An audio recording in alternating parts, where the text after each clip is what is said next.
Pinag-leave of absence na ng opisina ni Senator Robin Padilla ang political officer nilang si Nadia Montenegro.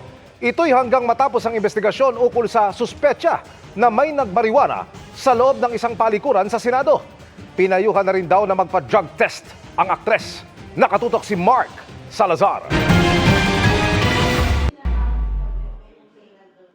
Pinagpapaliwanag ng tanggapan ni Senador Robin Padilla ang staff na si Nadia Montenegro matapos maiugnay sa isyu ng paggamit umano ng marijuana sa Senado. Pero ayon sa Chief of Staff ng Senador, hindi na raw ito pumasok sa trabaho simula nang pumutok ang issue. Hindi rin siya pinag-resign, hindi siya nag-resign.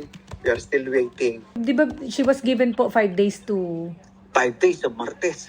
Mag-explain ko. Political officer si Nadia Montenegro sa office ni Senador Padilla.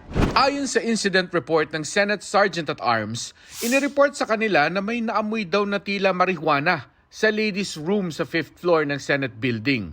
At ang tanging naroon daw ay si Montenegro. Nang tanungin ng security, itinanggi ni Montenegro na nagmarijuana siya at baka raw ang kanyang vape ang naamoy. Nakausap daw siya kagabi ng kanilang Chief of Staff na si Attorney Rudolph Philip Jurado at napagpayuhan siyang magpa-drug test. Kung sa drug test, sinabi ko sa kanya, Nadia, siguro magpa-drug test ka. Hindi ko alam kung nagpa-drug test. Pero baka magamit yan. I'm advising yun na magpa-drug test ka. Sinusubukan pa namin makakuha ng pahayag mula sa dating aktres. Dahil sa pangyayaring ito, iminungkahi ni Minority Leader Tito Soto ang random drug test sa Senado para raw masigurong drug-free environment ang mataas na kapulungan. Ginawa niya raw ito nung Senate President siya ng 18th Congress.